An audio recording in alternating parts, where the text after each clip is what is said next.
Oh yeah. Oh, hello there. Fancy meeting you here.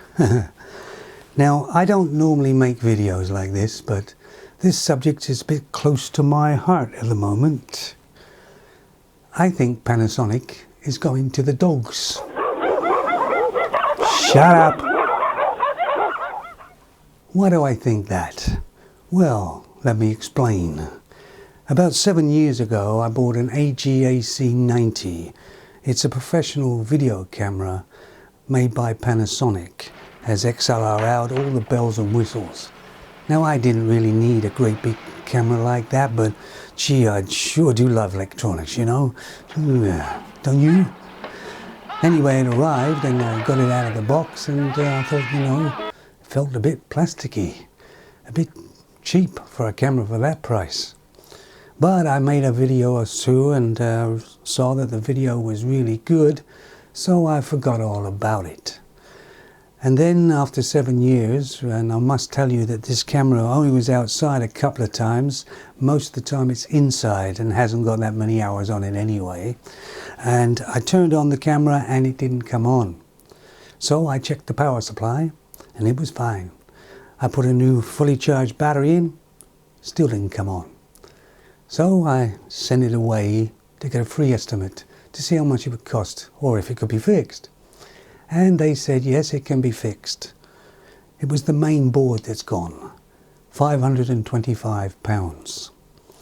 Whoa, that's a lot of money.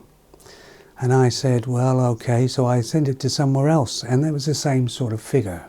So I know full well that the main board is gone. And you're saying, well, after 7 years, you know, that's no. Say you pay $15,000 for a camera or whatever. The main board goes. That's your whole camera gone, isn't it? The main board should be bulletproof. But anyway, I got it sent back to me and I'm going to try and sell it for parts or just use it for a paperweight. And I checked online anyway about it all and found out that this is a very common problem with the AC-90. And a lot of people have to have their boards replaced. Sometimes you can fix the main board, but most of the time it has to be replaced. And I got 7 years. Some people didn't get anywhere near that. And so Panasonic must have known about the problem, and they could have done a recall like they do with cars and have the cameras sent in, and they could have changed the board over to a good one, and that would have been that. But no, Panasonic just let it slide. Not very good for the customers though. And especially one like me who actually checks things out. So I bought a Panasonic VX1, which is a camcorder sort of thing, not in the same range as my old one. And it hasn't got XLR out, so I used the Rode Link mic to give me some reasonably good sound. And you're probably thinking to yourself, why did you go with Panasonic? And I'll tell you why I went with Panasonic. And by the way, the VX1 is supposed to be 4K, but it doesn't have a viewfinder at the back because I don't need one. The reason why I bought it is because I thought it would be similar quality to this one. Now, this was my first camera I ever bought and paid out a fair bit of money for at the time. And this is a Panasonic SD700. Now, this baby is built like a tank, right? It's all metal. Nearly everything on it is metal. You can feel the weight. All the buttons are metal and they feel really good quality. It's got a, well, I got a cold shoe on there that I had to buy myself because it didn't come with one. But if you take a look at this, you will see that that mostly is all metal. It fits into a metal clip. Then when you go, it's in. You know it's really, really solid. The handle is even really strong. It really is. And it's got some, like I say, some good weight to it. And you've got a fair size good battery on it, and this is the original battery, by the way. And you also get a power supply with quite a long cord as well, and so they weren't skimping on that. What else? Oh yes, you've got this at the front, which is the lens sort of protector, and that's quite strong. You can feel it, it's quite strong. So when you open it up, you start filming, and when you close it up, it closes up like that and protects the lens, which is, you know, good. The only thing I didn't like about this camera was this button here. This is a button where you use it to sort of check your SD card and see what files you have on it, and you just turn it this way and that way. That was always finicky, but it's still solid, if you know what I mean. Here is the screen. That's metal, okay? You open it up and it feels strong, feels good. The screen is really nice and clear. It's quite responsive. It feels like glass. I don't know whether it is, but it feels just like your phones. And these buttons down here are a little bit finicky, but they do work quite well. And so, yeah, they didn't skimp there either. And this films at 1080p, 50 frames per second. In fact, I'm going to be using it now when I talk about the VX1. And I'm going to really be talking about the VX1, sure. The other thing that I would like to say also about this SD, it came with a remote, right? Now these remotes aren't expensive at all, and they worked with all the Panasonic cameras. Well, it worked with my AC as well. You just stop, start, record, not record, turn on, turn off, and that's how easy that is. And these I think are only, I don't know how much they are, but they're not much.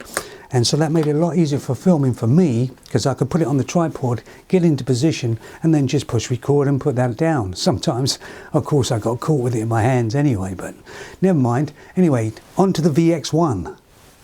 Yeah, I'm in the third, fourth wheel spin, and I'm turning. Oh, hello there. All right, so here we are with the VX1, the Panasonic VX1. But this is the one without the viewfinder at the back. And it says, look, it says 4K, but it is only basically 4K, just. You can only film in 24 or 25 frames per second, and most of the functions don't work on the camera in that mode. I think you can change, this is a PAL, but you can change it to an STC if you want by just go online and check it out. It's quite easy to change. Why you'd want to do that, I don't know, if you're filming in a PAL country like Europe or something, because it's all right until you hit lights or something, and the lights may sort of flicker in your video because they're out of sync. So I'm going to stick to PAL with this and see how it performs. But here is the quality against the ST700. And if I'd have known it was going to be like this, I wouldn't have bought it, of course, but it's too late now. I'm going to give it a shot. First of all, you can tell it's quite light, right? Which doesn't necessarily mean bad quality, but it does just feel all around cheap, okay? And the handle itself, even the handle, although it's not a very heavy camera, I wouldn't trust that handle too much. It doesn't look very well made. Okay, so let's look at the battery on it it's given it. Look at the size of that battery. Is that a small battery or what? Is that the smallest battery they could possibly get in there? Really? And it doesn't even last that long. You have to buy a bigger one, of course. And while we're talking battery, you charge the battery up actually in the camera, right? You don't get a separate sort of charger. And here's the cable they've given you. And this cable also powers the camera. And you can imagine, it's not very long, is it? You can imagine trying to run that on your tripod as well as being plugged in. I've tried it, and it just is stretched, it's hanging off, it's pulling, it's just not long enough. And you probably get a better cable from your sort of phone power cable than you would from this. And that is terrible, cheaply made, and not even nowhere near long enough to be able to use. But I'm moving on. I'm not going on against the camera. Christ, I bought it, didn't I? Come on. How you doing there, OAC90? You're going out of the garbage pretty soon, I can tell you. Anyway, moving on to it. Like I say, it does feel plastic. And here is the front sort of protector, right? Look. You hear that? I almost can push my finger straight through that quite easily. It's almost paper thin. Now, if you put that in your rucksack or something, I can imagine that would just smash all that to pieces, right? And speaking of smashing, this is what this camera feels like. If I dropped it from a reasonable height, it would just shatter, I believe, because everything on this camera, all the buttons, everything is plastic. It's just, there's no metal at all, except maybe down there where you screw it onto the sort of tripod. But okay, so let's look at the screen. Now that's plastic, okay, not metal. And you open it up, and there it is, telling me I've got no card in there, of course. And the screen really feels very cheap. and the quality of it's not too bad in sense of clarity wise, but it's not responsive either, and they've got this sorted around. Very confusing to me on that. I don't know why they did that, but there it is, and that feels as though if I push too hard, that'll just break right off. Now, this does have a cold shoe though. If you look at the top of the camera here, you'll see that if you've got flipped that up, you've got a cold shoe right here, right, which is quite handy. The only trouble is well, this here, it's just flapped out on the side, and as you can see, it's sort of, it's going to break, isn't it? If you use a cold shoe a lot, that's just going to break right off. I can see that happening quite easy. I don't know about the sound quality, as I say, because I'm using the other mics with it. As for picture quality, I think it's okay. I don't think it's over the moon myself, as compared to, say, the SD700. And this camera is supposed to be quite a lot newer. I think it's been out, though, for about 2 years, actually, this model. So there's your power supply thing there. Bit of an odd place to put it. And you only get one SD slot, by the way. That's quite annoying, that noise, isn't it? You only get one SD slot in there as well. So, yeah. All in all, I'll test it out and see if it can work, but I'm not really that happy with the build quality at all, and I think Panasonic is basically going down the tubies, and if anybody out there wants to get back to me and say they've had some problems or what they think about this, maybe Canon is a good sort of offshoot. They're more expensive, Canon, but are they better made, and are they keeping their quality? And so Sony, of course, is really overpriced for what they are. Some of them, they're just using the name.